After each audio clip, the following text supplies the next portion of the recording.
정치 이야기부터 잠깐 해보겠습니다. 일본이 후쿠시마 원전 오염수를 방류한 지 오늘로써 꼭 1년이 됐는데요. 1년 전 날선 비난전을 주고받았던 여야, 여전히 서로를 향한 비난전을 이어가고 있습니다. 영상 먼저 보겠습니다. 오염수입니까? 핵 폐수입니까, 여러분? 명백하게 핵 폐기물입니다, 여러분.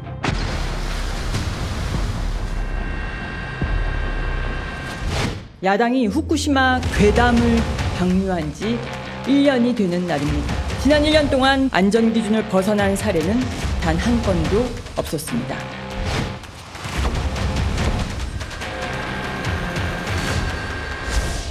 그때 더불어민주당이 했던 말들 중에서 실현된 건 하나도 없습니다. 이런 식의 괴담 정치를 반드시 종식해야 한다라고 생각합니다. 후쿠시마 오염수가 우리 해역에 유입되는 데에는 4, 5년에서 10년이 걸린다고 합니다. 1년이 지났는데 아무 일 없지 않냐고 들이대는 것은 무지와 경망의 비논리입니다.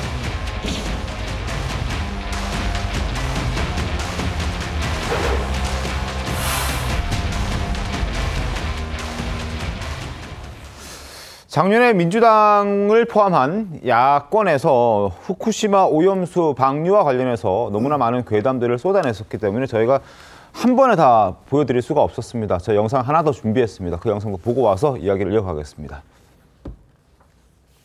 저는 먹을지언정 후쿠시마 오염수 먹을 수 없습니다. 후쿠시마 핵오염수 그렇게 깨끗하면 너나 마셔. 언제 마실래? 언제 마실 거야? 어린 아이가 무얼 하냐고 하지 마세요. 내가 제일 싫은 건 우리나라 대통령이 핵오염수를 바다에 버리는 걸 찬성했다는 거예요. 후쿠시마 핵오염수 투기 저지를 계기로 탈핵의 시대가 와야 합니다. 이 미래 세대 활동가 여러분 말씀 잘 들었습니다. 미래 세대에 크게 피해를 끼칠 것이 분명한 핵오염수 배출 문제에 대해서 총력 단결을 해서 무논리, 무근거, 무책임한 행태를 반복하고 있는 것은 야당입니다. 괴담 선동을 이제 그만두겠다고 약속하고 지금이라도 국민 앞에 사과하길 바랍니다. 아마 당시 기억하실 겁니다. 오염수를 방류하면 그 즉시 무슨 일이 벌어질 것처럼 민주당을 포함한 야권에서는 얘기들을 많이 했었는데 1년이 지난 지금 전혀 직접적인 피해가 확인된 것도 없고 수산물과 해역 여전히 안전하다는 평가들이 나오고 있습니다. 어떻게 좀 보셨습니까? 그때 당시에 저도 이제 방송에 나와서 네. 계속 토론을 했기 때문에 아주 생생하게 기억을 하고 네. 있거든요. 그때 저 어린애 얼굴 다 가려졌지만 네. 이재명 대표가 최고회의에 그 맞습니다. 자리에 애들을 불러다가 앉혀놓고 네. 예, 초등학생들, 고등학생을 불러놓고 저런 거를 생중계를 했습니다. 그러니까 다 국민들 앞에 보여줬었는데 다 새빨간 거짓말이었죠. 지금 민주당이 주장한 것 중에서 저는 정말 기가 막힌 게 네. 김민석 최고위원이 뭐라고 그랬냐면요. 아니 후쿠시마 오염수가 우리 해역에 유입되는데 4, 5년에서 10년이 걸린다. 네, 네, 근데 1년이 지났는데 아무 일 없다고 얘기하면 이게 말이 되느냐. 그때요 1년 전에 네. 민주당에서 뭐라고 그랬냐면 6개월이면 도달한다. 그래서 그때 반박으로 아니 해류라는 것은 지구의 공정과 자전에 의해서 발생을 하는데 네. 어떻게 해류가 그렇게 바뀔 수가 있느냐 이렇게 반박을 했던 기억이 나거든요. 맞습니다. 그런데 그때는 무슨 소리냐 이렇게 주장을 하다가 이제는 그것이 무지와 경망의 비논리라고 주장을 합니다. 본인들이 주장했던 거 1년 전에 주장했던 것이 얼마나 무지와 그리고 경망의 비논리였는지를 스스로 지금 얘기하는 거 아닙니까? 시인하는 거 아닙니까? 이것뿐만이 아닙니다. 네네. 광우병 2008년도 광우병 때 어떻게 했습니까? 그때 아니 발생한 게 없자 그러니까 1년 뒤, 2년 뒤, 5년 뒤에 안 발생한다는 보장이 있느냐. 지금 후쿠시마 오염수 얘기하듯이 똑같이 얘기했어요. 네. 광우병 2008년도 이후에 지금 16년이 지났습니다. 네. 대한민국에서 단 한 명이라도 광우병, 뇌송송 구멍탁, 그 미국 유지로 만든 비누를 쓰면 그래서 광우병이 걸리고 침 튀기면 광우병 네. 걸리고 그런 거짓말에 바다와 산을 만들었던 민주당 거기에 대해서 단 한마디도 지금 반성한 거나 거기에 대해 사과한 적 없고요. 사드 전자파로 그 사람들이 튀겨진다느니 뭐 세월호가 미국 핵잠수함에 의해서 충돌돼서 침몰을 했다. 그다음에 뭐 심지어는 인신 공양을 하기 위해서 세월호를 침몰시켰다. 청담동 술자리에 대통령과 뭐 법무부 장관이 있었다. 정말 지금까지 민주당이 이 국민들 앞에서 국민들을 기망하고 거짓으로 선동했던 것은요. 네. 태산만큼 많습니다. 그래서 그런 거에 대해서 단 하나도 반성하고 있거나 비판하지 않고 이번에 후쿠시마 오염수에 대해서도 1년 동안에 아무 일도 없지 않았느냐. 그러니까 네. 민주당에서 주장하는 게 왜 일본 정부를 대변하느냐. 이렇게 얘기합니다. 아니 사실관계를 얘기하면 그게 일본을 대변하는 겁니까? 저런 식의 공당으로서 저렇게 수많은 거짓말을 하면서도 공당으로서 존재하는 것, 그게 가능할지에 대해서 전 정말로 이 문제를 삼고 싶습니다. 알겠습니다. 자, 말이 조금 바뀌고 있는 건 사실입니다. 과거 저희가 민주당이 어떻게 얘기했는지를 지금 잠깐 들려드릴 텐데, 김민석 최고위원이 어제 4, 5년, 10년 걸린다라고 했던 그 발언과는 결이 좀 다른 발언을 준비해봤습니다. 위성곤 당시 민주당 원내정책수석 부대표의 목소리, 그리고 어제 강유정 원내대변인 목소리까지 이어서 확인하고 민주당의 입장도 들어보겠습니다. 이 오염수는 빠르면 7개월, 늦어도 2년 후에 제주 해역에 유입되어 우리 해양 생태계 및 수산업에 막대한 피해를 입힐 것으로 예상되고 있습니다. 방류된 오염수가 우리 바다에 도착하는 것은 빨라도 4년에서 5년, 10년 후의 일입니다. 윤석열 정부는 그 사이 5년 후, 10년 후로 시간 여행이라도 다녀왔습니까? 김종혁 최고위원께서는 새빨간 거짓말이라는 다소 좀 자극적이고 좀 불편하게 들릴 수도 있는 발언까지 쓰시면서 이제 민주당을 비판하셨는데요. 어찌됐든 지금 당시의 목소리와 지금의 목소리는 좀 차이가 있습니다. 민주당 어떻습니까? 그렇습니다. 이제 아무래도 위성곤 의원이 이제 제주도 네. 의원이다 보니까 일본 해역과 굉장히 밀접하게 거리상으로 가깝다 보니까 훨씬 심리적인 압박감, 또 많은 그 주민들의 어떤 동료가 있었지 않았느냐. 네. 그런 얘기를 할 수 있을 것 같습니다. 그럼에도 불구하고 지나치게 전체 합리적인 의미에서의 최소한 뭐 5년, 10년 뒤에 이렇게 해류상으로 우리 해역으로 올 수 있다라는 얘기를 작년에 했으면 네. 훨씬 더 정합성과 주장의 정당성을 확보할 수 있었을 텐데, 당장 올 것처럼 물이 어떻다라고 하는 부분에 대해서는 좀 과장된 부분이 있고, 또 네. 그것이 과장됐다 그러면 지금이라도 앞으로 어떤 주장에 대한 정합성을 좀 높일 필요가 있다. 이제 그럼에도 불구하고 근본적인 의미에서의 어떤 저런 그 해상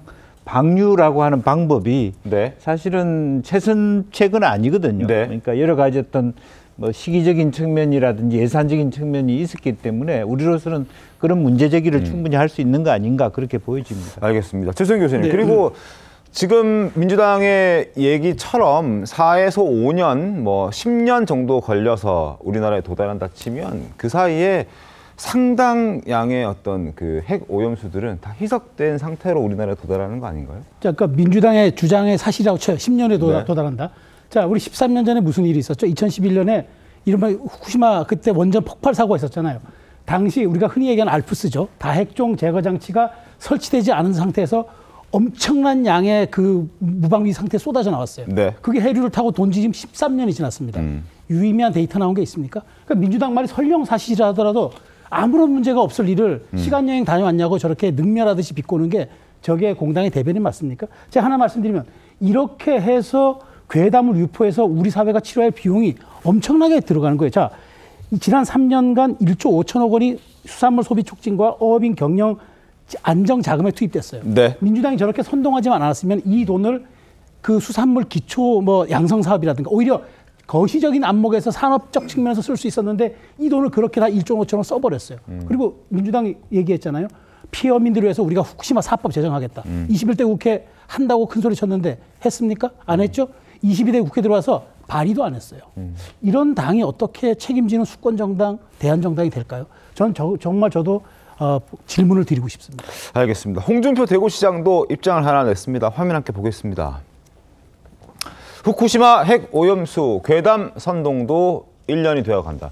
이젠 그 오염수가 5년 그리고 10년 후에 온다고 다시 선동하고 있다라고 지적을 했습니다. 그런가 하면 최근 윤석열 대통령이 윤석열 대통령과 여러 관련자들을 두고 민주당 쪽에서는 이런 얘기도 나오기 시작했습니다. 목소리 한번 들어보시죠. 최근 정권 흐름의 핵심은 국지전과 북풍 조성을 염두에 둔 계엄령 준비 작전이라는 것이 저의 근거 있는 확신입니다. 근거 있는 확신이라고 말씀하시면 어떤 근거를 가지고 계신 거예요? 전반적인 종합적 판단을 하고 있고요. 필요한 때 그때 더 말씀을 드리겠습니다. 이 정권의 핵심이라고 볼 수 있는 핵심 권력이라고 할 수 있는 김건희 여사나 이런 분들 입장에서 보면은 무슨 일이 있어도 정권 바꾸는 걸 원치 않겠죠. 어렵겠죠. 감옥 가기 싫겠죠. 일단 아주 간단한 본질입니다. 절대 감옥 안 가겠다. 이게 핵심이기 때문에 저는 무슨 일이든 할 수 있는 세력이라고 보고 있고. 김진욱 대변인님, 자 이번에는 계엄령을 들고 나왔습니다. 근거가 뭐냐라고 진행자가 물어봤더니 근거는 그때 말씀드리겠다는 근거가 없다는 뜻인가요? 뭐 어떻게 해석해요? 근거가 없지는 않을 겁니다. 네. 일단 이 말씀 드리기 전에 짧게 좀 전에 후쿠시마 오염수 관련된 얘기를 저도 한 말씀은 좀 드리고 하고 싶은데 국민의 건강권을 지키기 위한 것이 정부의 노력입니다. 네. 그리고 국민들이 불안해하면 그 불안을 해소시켜줘야 하는 역할도 정부의 노력입니다. 그 국민의 불안에 대해서 야당이 문제 제기를 할 수 있는 거고요. 그 문제 제기를 괴담이다라고만 이렇게 몰아가는 거 이런 거는 좀 없어져야 된다라는 말씀을 좀 드리고 싶고 네. 지금 이제 김민석 최고위원께서 계엄 관련된 얘기를 하셨는데 네. 2017년도에 기무사 사령관이었던 조현천 사령관이 그때 당시에 박근혜 정부에서의 촛불 집회를 네. 염두에 두고 계엄 문건을 만든 적도 있었어요. 그렇기 때문에 언젠가 이런 게 지금 이 정부에서 뭔가를 대비하고 하고 있는 거 아닌가? 특히 계엄이라는 건 뭡니까? 국민들의 봉기하거나 국민들이 뭔가 목소리를 크게 세웠을 때 그 부분을 진압하고자 하는 것이 계엄 아닙니까? 그런 부분들을 혹시라도 지금 준비하고 있는 거 아니냐 이렇게 의구심을 살고 있는 노력들이 있는 거 아니냐. 특히 김용현 처장을 네. 지금 국방부 장관으로 세우는 것은 뭔가 윤석열 정부에 대한 불만 이런 것들이 쏟아져 나왔을 때 그거를 갖다가 무력으로 군의 힘으로 제압하려고 하는 그런 것이 있는 거 아니냐. 이런 이제 느낌을 갖고 있는 그런 건가요? 의심을 갖고 있다라는 지금 말씀을 하고 계시는 것처럼 보여요. 물론 저는 아직까지 그런 것에 대한 구체적인 증거를 제가 보지는 못했고 네. 저 역시 그거를 있다고 얘기하진 않아요. 그러나 지금 뭔가 이 일련의 과정들 이런 것들 지금 특히 그리고 지금 대통령께서 말씀하시는 중에 네. 반정부 세력 또는 뭐 이런 것들이 자꾸 얘기가 나오는 거 보면 뭔가 크게 준비를 하고 있는 게 아닌가? 이런 차원에서 지금 김민석 최고위원은 이런 일련의 과정들이 뭔가 계엄을 염두에 두고 있는 게 아닌가 이렇게 지금 판단을 하고 있는 것 같습니다. 어떻습니까?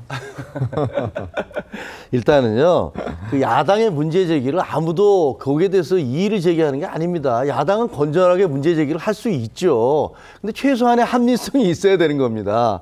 아까 말씀드린 대로 광우병, 사드 전자파, 세월호, 청담동 술자리 어느 것 하나 합리적인 근거를 제시하지 못한 그냥 국민들을 선동하는 것에 불과했다라는 그런 말씀을 드리는 거예요. 이번에 김민석 의원이 얘기한 거 있잖아요. 그냥 그 탄핵에 대비해서 혹시 그런 일이 벌어지지 않을까? 이런 게 아니에요. 뭐라고 그랬냐면요. 국지전과 북풍 조성을 염두에 둔 계엄령 준비 작전이다. 이런 얘기를 썼습니다.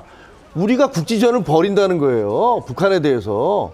그리고 그 북풍 분위기를 일으켜서 계엄령을 내겠다는 겁니다. 아니 대한민국 군인이 북한에 대해서 침략 전쟁을 하겠다는 겁니까? 침략 전쟁 공격을 해서 국지전을 벌인다는 겁니까? 어떻게 제1야당의 최고위원이 우리 군과 정부를 이렇게 모독하는 발언을 할 수가 있어요?